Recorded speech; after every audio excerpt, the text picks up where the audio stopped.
Salut à tous, c'est Tuto iPhone et aujourd'hui on se retrouve pour une nouvelle vidéo. Une vidéo où je vais vous présenter plusieurs applications que j'utilise pour mes fonds d'écran. C'est une vidéo style What's on my iPhone mais façon fond d'écran. Beaucoup de personnes m'ont demandé où j'ai trouvé les fonds d'écran que j'utilise en vidéo et c'est donc pour cela que je souhaitais vous en faire part. Toutes les applications que je vais présenter sont gratuites bien entendu. On va commencer par la première qui se nomme Vellum. Elle a une interface simple mais efficace. Elle propose plusieurs catégories de fonds d'écran qui permettent de simplifier sa recherche.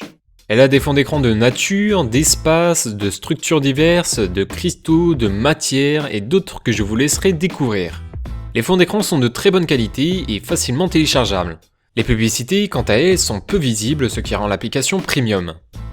On continue avec l'application Wallpaper List. Elle est l'une des premières que j'ai utilisées et qui me reste encore très utile. L'interface est aussi simplifiée mais avec cette fois-ci beaucoup plus de catégories disponibles. On peut avoir de tout, que ce soit des fonds d'écran d'animaux, d'espace, de personnages de films, de fumée, de nature, etc.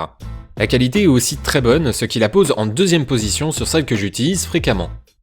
En troisième position, nous avons l'application Zedge.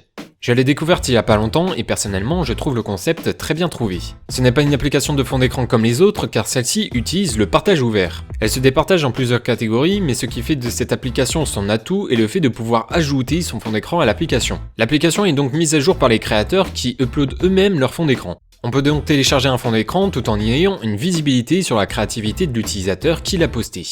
On peut dire que c'est une sorte de réseau social spécialement conçu pour les fonds d'écran. Elle propose aussi une fonctionnalité payante qui permet d'acheter un fond d'écran aux créateurs, ce qui permet de les rémunérer pour le travail qu'ils font. Avis personnel, c'est une bonne chose pour eux, mais avec un petit goût d'amertume pour nous les utilisateurs qui cherchons un bon fond d'écran. C'est pour cela que je la mets en troisième position pour son originalité et sa façon de procéder par rapport à sa concurrence. Pour la prochaine application, on se retrouve avec Parallax Wallpaper.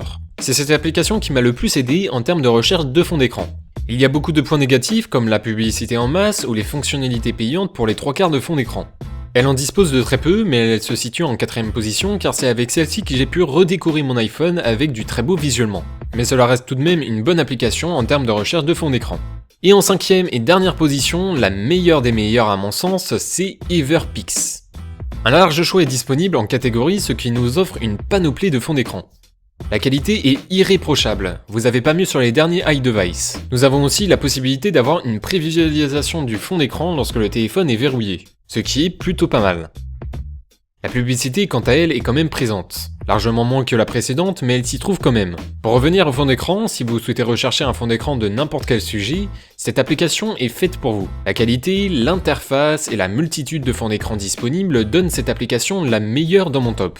Et voilà, c'était Tuto iPhone, j'espère que la vidéo vous aura plu. Si c'est le cas, n'hésitez pas à laisser un petit pouce bleu. Vous pouvez aussi laisser un commentaire ou partager la vidéo si vous le souhaitez. Je vous laisse, à la prochaine, salut salut!